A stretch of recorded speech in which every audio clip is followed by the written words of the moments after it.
दर्शकों को नमस्ते, प्रणाम, सलाम, जोहार, जय हिंद। हमने आज जो विषय लेकर के आए हैं, इससे पूर्व भी हमने आप लोगों को पढ़ाया है शिक्षा क्या है, इसका अर्थ क्या है, इसका परिभाषा क्या है, इसका उद्देश्य क्या है और इसका लक्ष्य क्या है। आज हम इसी से संबंधित विषय पर आए हैं वैल्यू एजुकेशन, मूल्यप्रक शिक्षा। आखिर यह है क्या मूल्यप्रक शिक्षा? देखिए, अध्ययन का मतलब है एक एक चीज को बारीकी से पढ़ाई करना, क्लास एनालिसिस के रूप में तोड़ कर मरोड़ कर एक एक शब्द को पढ़ना, तब आपके पास ज्ञान का भंडार बन पाएगा। अदरवाइज आप अधूरा रह जाएंगे।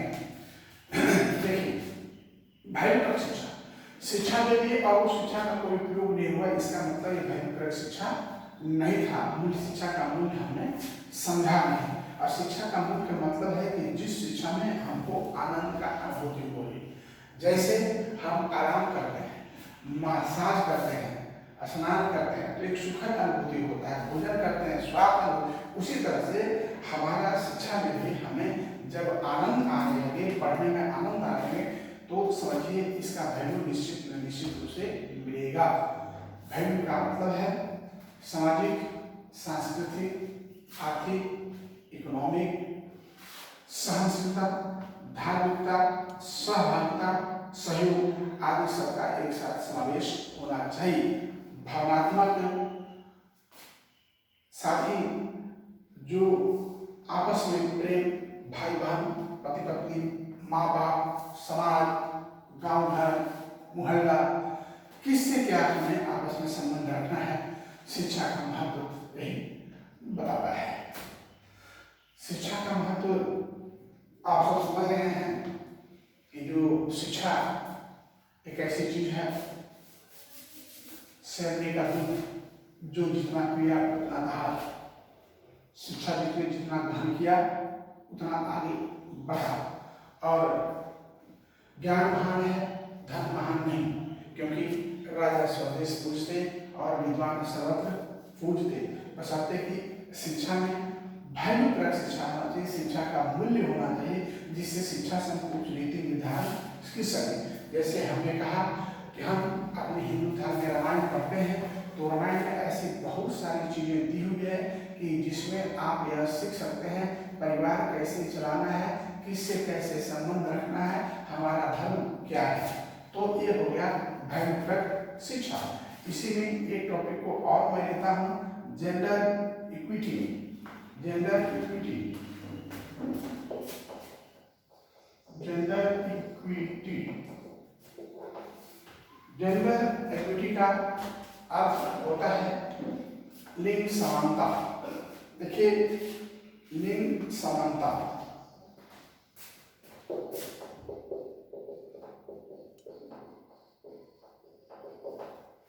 अरे क्या है लिंग समानता?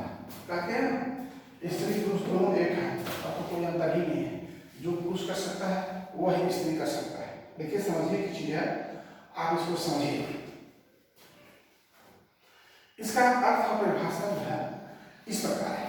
जेंडर एक फ्रेंच शब्द है और यह शब्द लैटिन भाषा जीनस, जीनस से आया है, जिसका शाब्दिक अर्थ है रूप या भेद।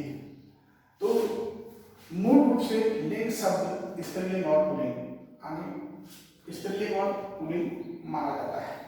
लिंग की परिभाषा हमारे विभिन्न जो हमारे विद्वांजन हैं वो दिया है।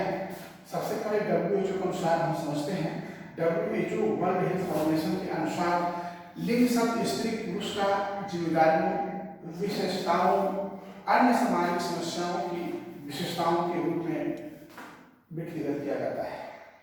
दूसरा, वाटनर के अनुसार उन्होंने कहा है लिंग सामाजिक आंतरिक क्रियाओं का उत्पादक रूप और अन्य सामाजिक संस्थाओं की विशेषताओं के रूप में व्यक्तिगत विशेषताएं हैं। आगे कहते हैं ना, बस में जाएंगे तो महिलाएं सीट इधर पुरुष है। डिक्शनरी के अनुसार, हमारा डिक्शनरी क्या कहता है लिंग के बारे में, जेंडर के बारे में? लिंग एक वर्ग है जो दो शाखाओं स्त्री और पुरुष के रूप में विभाजित है। लिंग क्या है? एक वर्ग है जो दो, एक स्त्री और एक पुरुष, तो स्त्री और पुरुष के रूप में विभाजित है, यही हमारा लिंग है, स्त्रीलिंग और पुल्लिंग। अब यहाँ अंतर आता है कि इसमें सेक्स डिफरेंट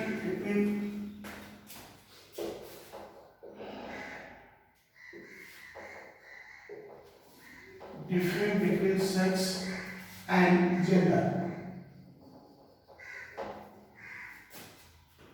लिंग और सेक्स में अंतर है। हम लोग दोनों एक ही समझते हैं, दोनों दो है, आप समझिए कैसे दो है। देखिए सेक्स पुरुष और स्त्री के रूप में माना जाता है, जिसे स्त्रीलिंग और पुल्लिंग कहते हैं। लिंग पुरुषत्व और स्त्रीत्व के रूप में माना जाता है। हमारा जो सेक्स है उससे जैविक निर्धारण होता है और लिंग से सामाजिक, सांस्कृतिक, ऐतिहासिक निर्धारण होता है। कैसे? हम लोग नहीं कहते हैं भाई स्त्री लोग एक साइड बैठे, पुरुष लोग एक साइड बैठे, तो हमारा क्या होगा?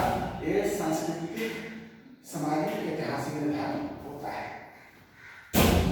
सेक्स जन्म पर आधारित होता है, नहीं कहता है लड़की है लड़का है, और जेंडर जो है समाजीकरण पर आधारित होता है।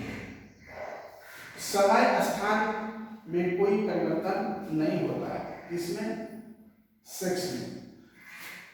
इसमें समय और स्थान के साथ विविधताएं पाई जाती है। इसमें कुछ परिवर्तन नहीं होता, पर विविधताएं पाई जाती है। सबका अपना अपना बायोलॉजिकल फैक्टर है। और सेक्स सामान्य मूल्य और जेंडर यह एक असामान्य मूल्य है। अब हम शुरू से एक बार आपको फिर से बता दे रहे हैं, वैल्यू एजुकेशन, मूल्यप्रक शिक्षा क्या है? तो मूल्यप्रक शिक्षा वही है कि शिक्षा को ग्रहण करके हम अपने आप को, अपने समाज में बदलाव करें, हम अपने आप को किसी और को अपने से आप अच्छे बनाए, सामाजिक, आर्थिक, सांस्कृतिक और अपने रिलेशनों को मजबूत करें, यही हमारा मूल्यप्रक शिक्षा है। अभी मैं जेंडर इक्विटी, लिंग समानता कहा था।